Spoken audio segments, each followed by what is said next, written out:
Welcome back to progressive classes. तो आज हम देखेंगे top MCQs from the Hindu and Indian Express. अगर आपने प्रोग्रेसिव चैनल को सब्सक्राइब नहीं किया तो उसे सब्सक्राइब करिए एंड शेयर करिए। चलिए क्वेश्चन 1 देखते हैं। First question, what is sceptre? ठीक है, ये क्या होता है सेप्टर? तो ये फर्स्ट ऑप्शन है आपका, it is a significant historical symbol of independence as it signifies the transfer of power from British to the Indians। तो ये एक तरह का हिस्टोरिकल सिंबल्स है इंडिपेंडेंस का, जो सिग्निफाई क्या करता है कि जो ब्रिटिश ने ट्रांसफर किया था पावर किसको? इंडियंस को। ठीक है, सेकेंड ऑप्शन है, ये एक एंशियंट पोइट्री है जो मौर्यन पीरियड में यूज होता था।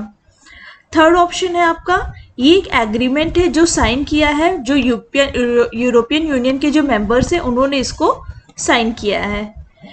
आपका डी ऑप्शन है, इट इज़ अ पोस्ट, ये एक तरह का पोस्ट है जिसको क्रिएट किया गया था मेडिवल पीरियड में टू कीप एन आई, जो मार्केट के फंक्शनिंग थी उस पर नज़र रखने के लिए एक पोस्ट जो है मेडिवल पीरियड में क्रिएट किया गया था। तो इसका करेक्ट ऑप्शन देखेंगे कौन सा है, तो इसका करेक्ट ऑप्शन हो जाएगा ऑप्शन ए। ये एक तरह का हिस्टोरिकल सिंबल है जिसको जब इंडिपेंडेंस के टाइम पे 1947 में जब ब्रिटिशर्स ने ट्रांसफ़र किया था पावर इंडिया को, तो उन्होंने एक तरह का सेप्टर दिया था जो कि ऐसे गोल्डन कलर का था, स्टिक टाइप का, उस पर इस तरह से बना हुआ था। ठीक है, वो इसको बोलते हैं, जो ये स्टिक था इसको बोलते हैं सिनेगोल। ठीक है, तो उसको इन्होंने ब्रिटिशर्स ने इंडिया को दिया था और ये डिनोट करता है as a symbol of transfer of power. तो अभी जब मोदी जी, हमारे honourable prime minister Modi ji, वो जब पार्लियामेंट का इनॉग्रेशन करेंगे, न्यू पार्लियामेंट का जो इनॉग्रेशन करने जा रहे हैं, वहाँ पे उन्होंने ये सिनेगोल को वहाँ पे जो है प्लेस्ड किया है। ठीक है, उस नए पार्लियामेंट में जो हमें इंडिपेंडेंस के टाइम पे जो सिनेगोल मिला था उसको जो है उन्होंने पार्लियामेंट में लेकर आया और वो पार्लियामेंट में अब एग्जिस्ट करेगा। अभी तक वो क्या था, वो म्यूजियम में रखा गया था, प्रयागराज। ठीक है, चलिए नेक्स्ट देखते हैं। और ये प्रयागराज में क्यों था? क्योंकि जब ट्रांसफर हुआ था पावर, तो उस समय हमारे प्राइम मिनिस्टर कौन थे? जवाहरलाल नेहरू जी। तो उनको ये सिनेगोल जो है दिया गया था, तो उनके म्यूजियम में, ये जो जवाहरलाल म्यूजियम है वहाँ पे इसको रखा गया है, इस सिनेगोल को। अब इस सिनेगोल को लेकर पार्लियामेंट में जो है इसे रखा जाएगा। चलिए नेक्स्ट क्वेश्चन देखते हैं। Judicial pay commission is headed by, तो जुडिशियल पे कमीशन को कौन हेड करता है? ऑप्शन है आपके, फर्स्ट है chief justice DY Chandrachud, second option है आपका जस्टिस PV रेड्डी, थर्ड है जस्टिस रामा सुब्रमण्यम, फोर्थ है आपका जस्टिस PM नरसिम्हा। तो इसका आपका करेक्ट आंसर हो जाएगा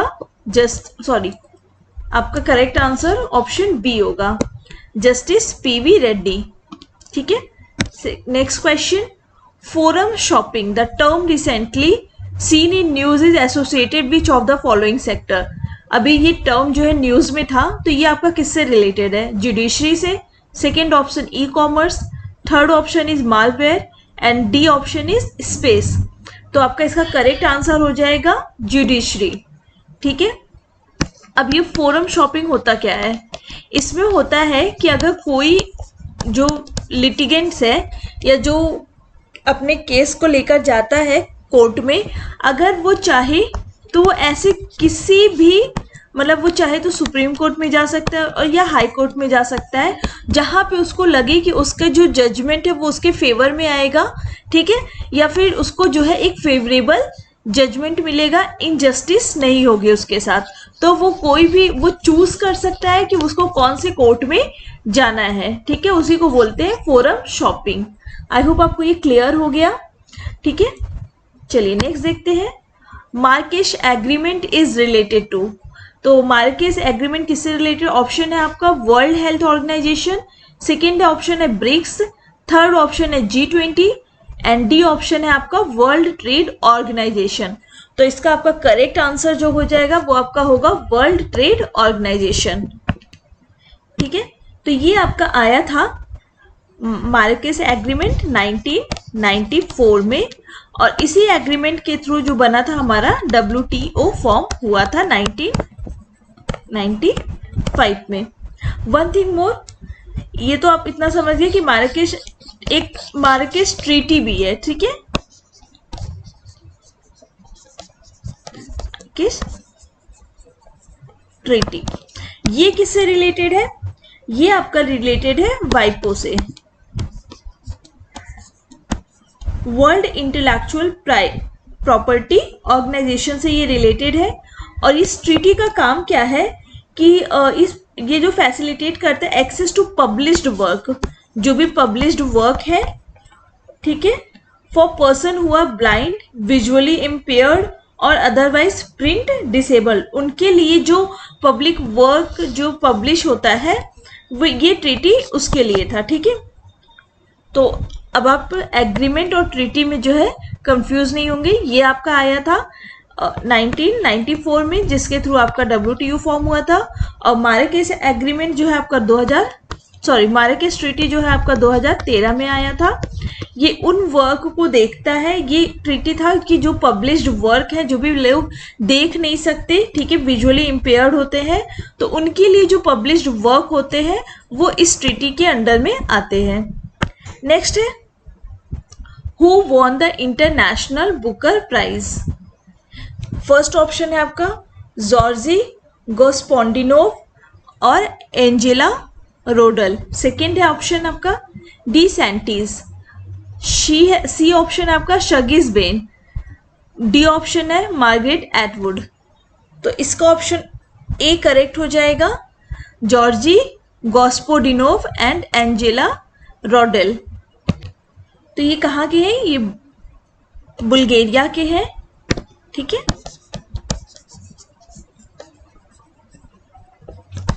एंड ये जो है ये बुक के राइटर है, और एंजेला रोडल क्या है? ट्रांसलेटर, ठीक है। और बुक का नाम क्या है जिसको आपका इंटरनेशनल बुक का प्राइज मिला है? तो उसका नाम है बुक का टाइम शेल्टर, ठीक है। आई होप आपको ये क्लियर है। तो किसको इंटरनेशनल बुक का प्राइज मिला है? जॉर्जी गोस्पोंडिनोव, और ट्रांसलेटर जो है एंजेला रोडल को, जो कि बल्गेरियन है, ठीक है। और बुक का नाम जो है आपका वो है आपका टाइम शेल्टर। फाइन, चलिए नेक्स्ट मूव करते हैं question. India's most powerful civilian super computer कौन सा है इनमें? तो फर्स्ट ऑप्शन आपका प्रत्यूष एंड मिहिर। सेकेंड है ऑप्शन आपका परम सिद्धि AI। थर्ड ऑप्शन है परम विकास, एंड फोर्थ ऑप्शन इज परम अनंता। तो इसका आंसर हो जाएगा आपका प्रत्यूष एंड मिहिर। ये इंडिया का most powerful civilian super computer. और वर्ल्ड का अगर पूछा जाए मोस्ट पावरफुल सुपर कंप्यूटर कौन सा है, तो वो हो जाएगा आपका फ्रंटियर। किसका है ये USA का। ओके, चलिए moving to next question. Perspective on synergising gender sensitivity with anti corruption strategies held at the forum. किस फोरम में ये पर्सपेक्टिव, ये इस तरह से कॉमा लगा लीजिए, ठीक है। ये आपका इधर perspective on synergising gender sensitivity with anti corruption strategies, ये किस फोरम में हेल्ड हुआ है? ऑप्शन है आपका ब्रिक्स, सेकेंड ऑप्शन है SCO, थर्ड है आपका G20, डी ऑप्शन है आपका G7। तो ये आपका हेल्ड हुआ है G20 में, ठीक है। इंडिया ने इसे कंडक्ट कराया है, क्योंकि अभी चेयरमैनशिप इसका किसके पास है? प्रेसिडेंटशिप इंडिया के पास है, ठीक है। तो इंडिया ने ये perspective of synergising gender sensitivity with anti corruption strategies को जो है इंडिया ने करवाया है। नेक्स्ट क्वेश्चन देखेंगे। कंबाला कोंडा वाइल्ड लाइफ सैंक्चुरी कहाँ पे लोकेट है? अब आप अगर इतना पॉइंट देखेंगे कंबाला, तो ये क्या है? आपका एनिमल स्पोर्ट्स है, ठीक, कहाँ पर होता है? कर्नाटका। इसी तरह आपका जलीकट्टू भी है, वो आपका होता है तमिलनाडु में।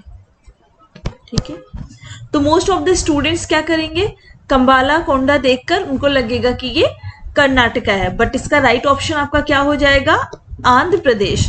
तो याद रखिएगा, कंबाला कोंडा वाइल्ड लाइफ सेंचुरी आपका कहाँ पे है, आंध्र प्रदेश में, और ना कि कर्नाटका में। तो ये बस मैं आपको बता रही थी कि एनिमल स्पोर्ट्स है कंबाला, जो कि कर्नाटका में होता है, और जलीकट्टू आपका तमिलनाडु में होता है। तो आई होप आपको अच्छा लगा होगा क्विज। ठीक है, तो ये पहले सेप्टर, एंड देन आपका है judicial pay commission, forum shopping, and आपका Marrakesh agreement, and then who won the international Booker prize, India's most powerful civilian supercomputer, and then आपका perspective of synergising gender sensitivity with anti corruption strategy, जो कि G20 में हुआ है, and Kambalakonda wildlife sanctuary. तो आपको I hope आपको ये लेक्चर अच्छा लगा होगा। Thank you.